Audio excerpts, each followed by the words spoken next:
हो गया भाई लिखना। तो जल्दी लिखिए अंकित।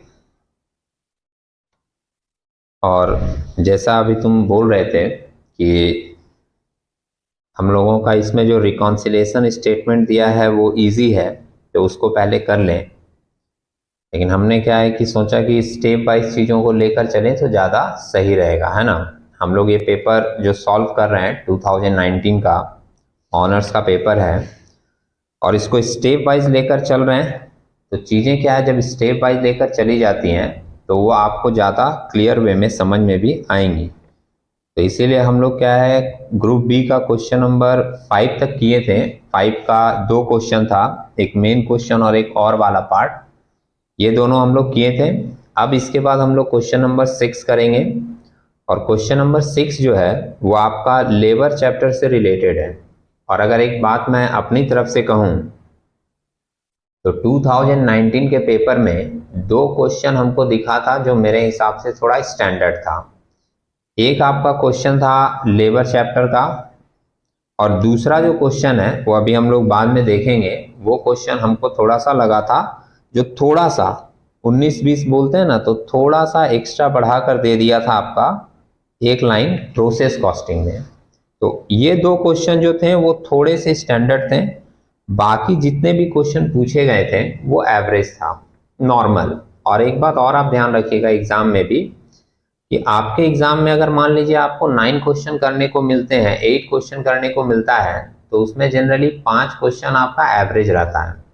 2 या 3 क्वेश्चन थोड़े स्टैंडर्ड बनाए जाते हैं। वो स्टैंडर्ड बनाने का कारण है कि यूनिवर्सिटी को अपना एक स्टैंडर्ड भी मेंटेन करना होता है। तो उनको पता होता है कि जो स्टूडेंट्स थोड़ा अच्छा प्रिपरेशन किए हैं वो सारा अच्छे से कर पाएंगे, और नहीं तो एटलीस्ट इतना क्वेश्चन एवरेज बनाकर दिया जाए जिससे student passing marks easily secure कर लें। तो अभी जो है क्वेश्चन नंबर 6 हम लोग देख ले रहे हैं, वेजेज और लेबर का है और स्टैंडर्ड क्वेश्चन है। क्वेश्चन के अंदर बहुत सारी बातें आप केयरफुली समझनी पड़ेगी।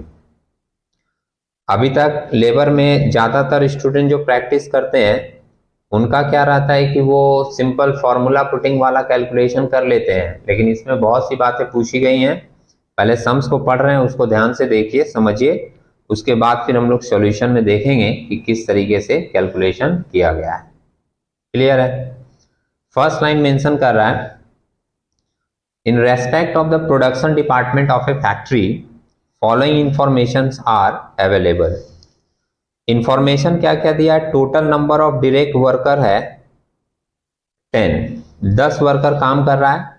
आर्ली रेट ऑफ वेजेज है गारंटीड 2 रुपया, मतलब आपको 2 रुपए के हिसाब से फिक्स मिलेगा ही। Number of working days in the month है 25 दिन काम हो रहा है महीने में। और number of working hours per day of for each worker है 8। ये 4 लाइन ध्यान रखिएगा, इससे आपको कैलकुलेशन करके कुछ मिलेगा कि अगर एक्चुअल में वर्कर को पेड करना हुआ तो कितना हम लोग पेड करेंगे। देखिए यहीं पे कैलकुलेशन थोड़ा थोड़ा समझते जाइए आप लोग। 25 दिन काम हो रहा है, 10 वर्कर काम कर रहे हैं और हर वर्कर 8 घंटा कर रहा है, तो टोटल वर्किंग टाइम्स कितना होगा, 25 इंटू 8 करोगे 200 आएगा, और 200 इंटू 10 करोगे जो नंबर ऑफ वर्कर है, तो 200 इंटू 10 आ जाएगा 2000। तो हमसे अगर पूछा जाएगा कि कितना एक्चुअली आवर्स वर्क हुआ है तो हम लोग बोलेंगे 2000 घंटा। और अगर वेजेस देने की बात आई तो 2000 घंटा काम हुआ और 2 रुपया फिक्स किया है वेजेज। तो अगर वेजेज नॉर्मली देना हुआ गारंटेड किसी को तो 2000 घंटे का 2 रुपए के हिसाब से 4000 रुपया गारंटीड वेजेज पेमेंट होगा। क्लियर है। आगे और एक इंफॉर्मेशन दिया है, actual production during the month 1000 units. इस मंथ में 1000 यूनिट्स का प्रोडक्शन हम लोगों का हो रहा है। सम्स में आगे आएंगे तो मेंशन कर रहा है, in view of increase demand for the product the management proposes to introduce either Halsey 50% bonus और Rowan incentive scheme for wages payment. Increase in product के कारण कंपनी ने 2 वेजेस पेमेंट का सिस्टम रखा है। एक हाल से वाला है 50%, तो हाल से वाले में तो हम लोग नॉर्मली 50% लेते ही है ना। नॉर्मली कुछ नहीं भी लिखा रहता है तो 50% लेते हैं, और एक रो 1 incentive scheme of wages payment ये लोग ले रहा है। Which ever will yield maximum increase in earning, मतलब ये दोनों नहीं लेगा, इन दोनों में से वो सिस्टम को चूज करेगा जिसमें वर्कर का अर्निंग ज्यादा से ज्यादा हो सके। लेकिन ध्यान रखिएगा, जैसे ये लाइन आप समझे कि दोनों चूज नहीं करेगा, दोनों में से एक चूज करेगा जिसमें वर्कर का अर्निंग ज्यादा से ज्यादा हो सके, तो आपके मन में आएगा इसका मतलब एक कैलकुलेशन करेंगे। बिल्कुल नहीं, कैलकुलेशन तो हम लोगों को दोनों करनी होगी, क्योंकि जब दोनों करके निकालेंगे तभी तो बता कर पाएंगे कि किस सिस्टम से वर्कर को ज्यादा पेमेंट मिल रहा है। इसके बाद मेंशन किया है increase in earning if the worker can increase productivity by at least 25%। Worker के साथ भी ये स्कीम कब अडॉप्ट किया जाएगा, अगर वर्कर अपना प्रोडक्टिविटी 25% एटलीस्ट बढ़ा दे। मतलब 1000 यूनिट्स का काम अभी कर रहा है, 1000 यूनिट्स का 25%, 1000 का 25% निकालोगे कितना आएगा, 250। तो कम से कम वर्कर को अपना प्रोडक्शन आगे 1250, 1000 तो है ही है, प्लस 250 बढ़ाकर 1250 यूनिट तक का करना पड़ेगा, तब उन लोगों को इस सिस्टम से पेमेंट की जाएगी। आगे मेंशन कर रहा है the worker accept the proposal, worker ready हो गए कि ठीक है हम लोग 25% बढ़ाकर अपना काम करेंगे, लेकिन उसके बाद इन दोनों सिस्टम में से, हालसे और रो 1 दोनों सिस्टम में से जिस सिस्टम में ज्यादा पेमेंट हम लोगों का बनेगा उस सिस्टम से कंपनी को पेमेंट करना पड़ेगा। The workman accepted the proposal and achieved the production of 1300 units in the following months। समझ में आ रहा है आपको बात? वर्कर ने प्रपोजल एक्सेप्ट कर लिया और अगले महीने में प्रोडक्शन हो रहा है कितने का, 1300 यूनिट्स का। आप एक बार सोच कर देखिए, हम लोग कैलकुलेशन कर रहे थे कि 1000 यूनिट्स है, 25% बढ़ना चाहिए कम से कम। 1000 का 25% होता है 250, तो मेरा प्रोडक्शन होना चाहिए था 1250। ये लोग प्रोडक्शन कितना कर दिया, 1300। इसका मतलब जो क्राइटेरिया इनके लिए रखा गया था, जो चैलेंज इनको दिया गया था, इन लोगों ने चैलेंज एक्सेप्ट भी किया और उसको पूरा करके भी दिखाया। आपने कहा था कि 1250 यूनिट तक तुमको कम से कम काम करके देना पड़ेगा, तब तुम्हारे ऊपर ये इंक्रीजमेंट वेजेज वाला सिस्टम अप्लाई होगा। आपने 1250 का ऑफर किया था, उन लोगों ने 1300 यूनिट करके आपको प्रोडक्शन दे दिया। समझ रहे हैं? क्वेश्चन समझते चलिएगा, सॉल्यूशन फिर आपको लगेगा कि हाँ एकदम स्मूथली समझ में आ रहा है। आधी चीजें मैं सम्स डिस्कस करने के समय ही आपको बता देता हूं। अब देखिए, ये यहां तक का क्राइटेरिया था सम्स का। अब हमसे पूछा क्या है, अपने को निकालना क्या क्या है। You are required to, first number A number point में बोला है calculate the effective rate of earning per hour. अब effective rate of earning per hour का फॉर्मूला क्या होता है, फॉर्मूलाज तो आपको दिमाग में रखने ही होंगे, इंसेंटिव लेवर वाला जितना भी है। इफेक्टिव रेट ऑफ अर्निंग आपको निकालना है per hour under Halsey scheme and Rowan 1 scheme considering the time taken previously for producing 1 unit as time allowed. आपको इफेक्टिव रेट ऑफ अर्निंग निकालना है। जैसे ये लाइन आप पढ़े आपके दिमाग में आ जाना चाहिए कि इफेक्टिव रेट ऑफ अर्निंग का हमारा फॉर्मूला है total earning divided by actual time taken. That means अब हमको हालसे और रो 1 दोनों स्कीम में से पहले टोटल अर्निंग फाइंड आउट करना पड़ेगा। और टोटल अर्निंग फाइंड आउट करने के लिए मेरे को चाहिए कुछ इंफॉर्मेशन बेसिक, जैसे time taken, time save, time allowed. तो इसमें बता दिया है कि टाइम अलाउड आपको वही लेना है जो 1 यूनिट बनाने के लिए पहले मतलब पिछले वाले महीने में लिया जाता था। बी नंबर पॉइंट आपको कैलकुलेट करना है, calculate the saving to the management in terms of direct labour cost per unit under the scheme. आपको सेकेंड पार्ट में कैलकुलेट करके बताना है कि मैनेजमेंट को कितना सेविंग हो पाएगा कॉस्ट पर यूनिट में अगर वो ये सिस्टम अडॉप्ट करती है तो। और तीसरे पॉइंट में आपको बताना है advise the management about the selection of the scheme to fulfil its assurance. और थर्ड पॉइंट में आपको मैनेजमेंट को इन सारे एनालिसिस के ऊपर एडवाइस करना है। अब 3 पार्ट में ये क्वेश्चन पूछा है, हमारा 6 + 2 + 2 करके क्वेश्चन बनाया है। कितने मार्क्स का, 10 मार्क्स का। क्लियर है? 6 मार्क्स का पहला पार्ट है, इसी में कैलकुलेशन ज्यादा होगा। उसके बाद सेकेंड पार्ट में हम लोग निकालेंगे कि मैनेजमेंट को कितना सेविंग होगी, और थर्ड पार्ट में हम लोग बताएंगे कि मैनेजमेंट को किस तरीके का डिसीजन लेना चाहिए। ठीक है। अच्छा, इस क्वेश्चन के साथ एक लाइन यहाँ पर आप और देख लीजिएगा, फिर हम लोग सॉल्यूशन में जाएंगे। और करके एक थ्योरी का क्वेश्चन जोड़ दिया है, तो इससे मैं बोलता हूँ थोड़ी बहुत थ्योरीज पढ़ के जाइए कि अगर मान लीजिए कोई सम्स आपको बहुत टफ दे दे, बहुत स्टैंडर्ड क्वालिटी का दे दे, आपको लगे कि इसमें माथापच्ची हो नहीं पाएगा, तो कम से कम आप वो थ्योरी वाला अटेंड कर सकते हो। और अगर आप थ्योरी भी ढंग से थोड़ा लिख देते हो तो 10 में एक एवरेज मार्क्स आपको मिल जाता है। अब क्वेश्चन क्या पूछा, और ये जनरल क्वेश्चन है, हम लोग चैप्टर डिस्कशन के समय उसी में डिस्कस कर लेते हैं कि ये क्या होता है। क्वेश्चन क्या बोला है, what is overtime premium. Overtime premium क्या है, और इसके साथ ऐड किया है further, how can it be treated in cost accounts, suggest 2 steps that can be taken to control overtime. ये जो चैप्टर है आपका लेबर का, उसी से ये थ्योरेटिकल क्वेश्चन भी दिया हुआ है, पढ़ लीजिएगा चाहे तो। अब हम लोग थोड़ा सा आ जाते हैं सॉल्यूशन में। सॉल्यूशन करने के लिए पहले मैंने कुछ कैलकुलेशन लिखा है, वो आप देखिएगा यहाँ पर। अब सॉल्यूशन वाले पार्ट में आप जब आओगे तो आपको कुछ कैलकुलेशन पहले समझने होंगे। इसको आप वर्किंग नोट भी बोल सकते हो, क्योंकि हम लोग जब कुछ कैलकुलेशन करते हैं सॉल्यूशन से पहले तो उसको हम लोग नाम दे देते हैं वर्किंग नोट। यहाँ पे 3 कैलकुलेशन पहले मैंने किया है, एक एक लाइन करके समझिएगा, आपको बहुत स्मूथली समझ में भी आएगी चीज, और पूरा सॉल्यूशन करने के बाद आपको लगेगा कि भले ही सम्स स्टैंडर्ड है, लेकिन अगर हमारा प्रैक्टिस इसके ऊपर अच्छा है तो हम लोग अटेंड कर पाएंगे। देखिए मेंशन किए हैं सबसे पहले, computation of time allowed, time taken and time save during the following months. अगले महीने में हम लोगों का टाइम अलाउड, टाइम टेकन और टाइम सेव कितना कितना होगा। Actual time taken during the last month for 1000 units. पिछला महीना में 1000 यूनिट्स बना था भाई, ध्यान होगा आप लोगों को। और 1000 यूनिट्स के लिए हम लोगों ने कितना टाइम लिया था, सम्स पढ़ते समय, इसलिए मैंने आपको बता दिया था, शायद अब बताने की जरूरत ना पड़े कुछ लोगों को। दिख रहा है 25 दिन काम हुआ है, 8 घंटा करके हुआ है, 10 वर्कर काम किया है, मल्टीप्लाई करके निकाल देंगे हमारा टोटल कितना घंटा काम हुआ होगा, 2000 आवर्स। तो अगर 2000 घंटा काम हुआ है और आप उस महीने में बनाए थे कितना यूनिट्स, 1000, तो 1 यूनिट पे आपका टाइम कितना लगा वो नीचे लिख दिए, time taken in the last month for producing 1 units. 2000 hours आपका टाइम टेकन निकला और 1000 यूनिट्स आपका बन रहा है, तो 1 यूनिट पर आपका कितना लग गया, 2 घंटा।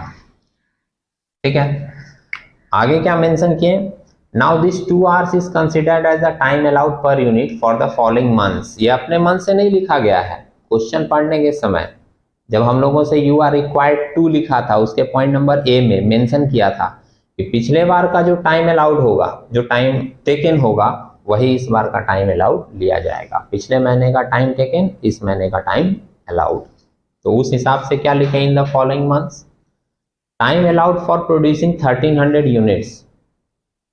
1300 यूनिट्स इस महीने में हम लोग बना रहे हैं, 2 घंटा पिछले महीने वाला टाइम टेकन ले लिए, तो ये हम लोगों का 1300 यूनिट्स 2 घंटे करके कितना घंटा आया, 2600। ये हम लोगों का हो गया टाइम अलाउड। मेंशन किया था सम्स में कि पिछले महीने का जो टाइम टेकन होगा 1 यूनिट का, वही इस महीने का टाइम अलाउड आप ले सकते हैं। उसके हिसाब से लेकर हमने टाइम अलाउड इस महीने का कितना निकाला, 2600 घंटा। और टाइम टेकन हम लोगों का उतना ही है, क्योंकि वर्कर उतना ही है, डेज फिक्स है, तो उस हिसाब से हमने time taken for actual production of 1300 units कितना लिया, डेज वही था 25, 8 घंटा करके ही पर वर्कर काम कर रहा था, 10 वर्कर काम कर रहा था, तो हम लोगों का टाइम टेकन कितना आ रहा है, वही 2000 आवर्स।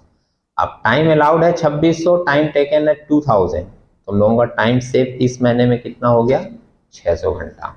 और जब टाइम सेव आपको मिल गया, मन में ये क्वेश्चन होगा कि हम लोग ये क्यों निकालें, तो सम्स पढ़ते समय भी मैंने कहा था आपको कि जब हम लोगों के पास कुछ ऐसी पॉइंट आती है, आपको सारी चीजें याद रखनी होगी, आपके दिमाग में सम्स पढ़ते ही आ जाना चाहिए कि इन चीजों की जरूरत हमको कैलकुलेशन में पड़ने वाली है।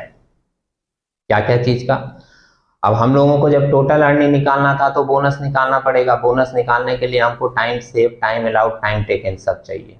रेट पर आवर भी चाहिए, रेट पर आवर सम्स में दिया हुआ था, इसलिए जब आपको फॉर्मूला याद रहेगा माइंड आपका बोलेगा कि ये चीज़ हमको चाहिए, और उसमें से जो चीज़ें नहीं है वो पहले आपको निकालनी पड़ेगी। तो पहले निकाले हम लोग time allowed, time taken, time save, rate per hour 2 रुपया करके सम्स में दिया हुआ है।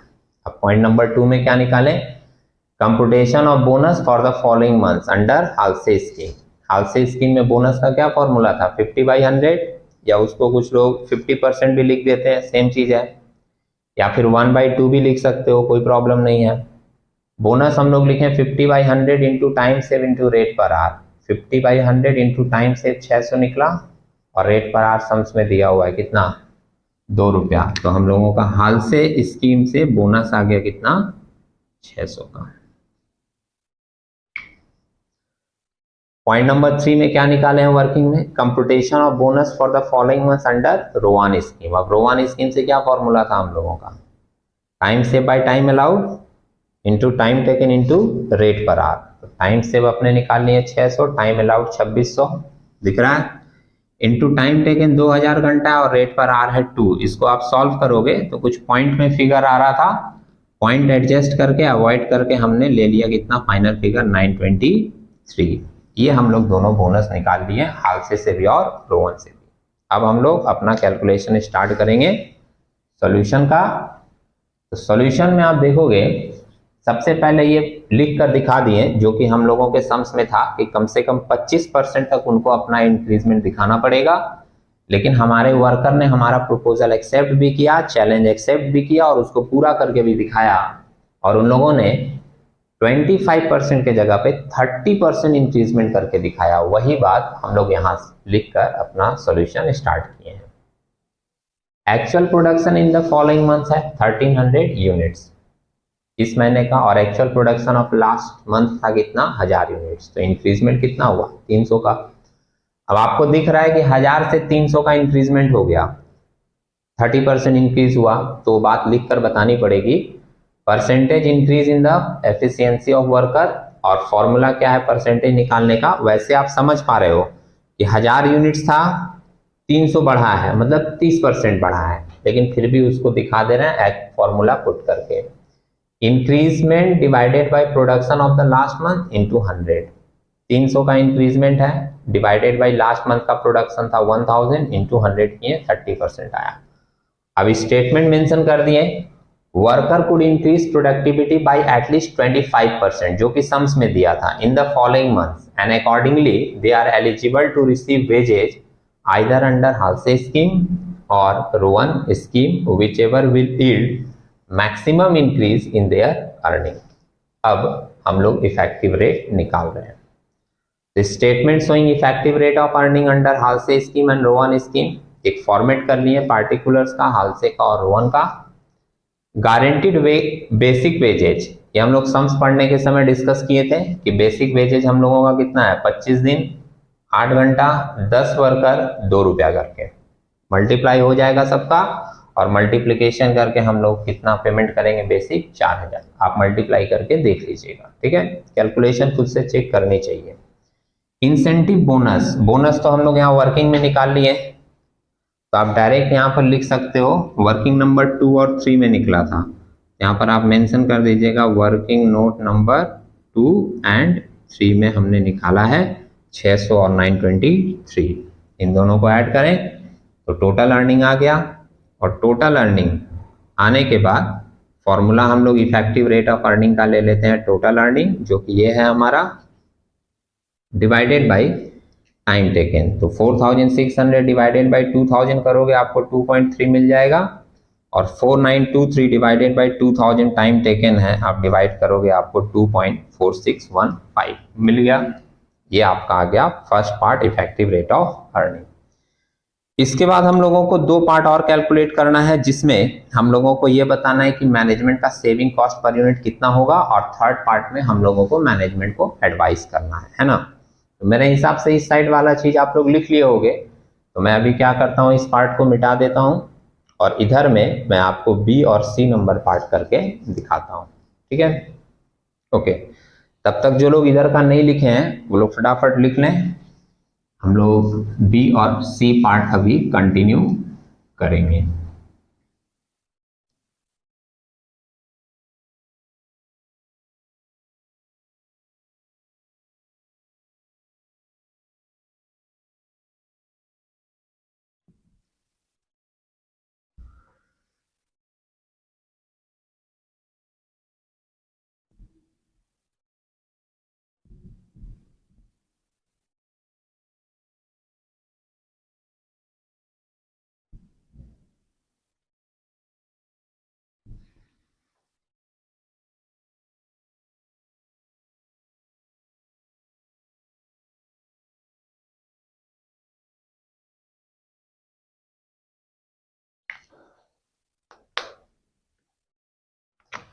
ये हम लोगों का सेकेंड पार्ट और थर्ड पार्ट कंप्लीट हुआ।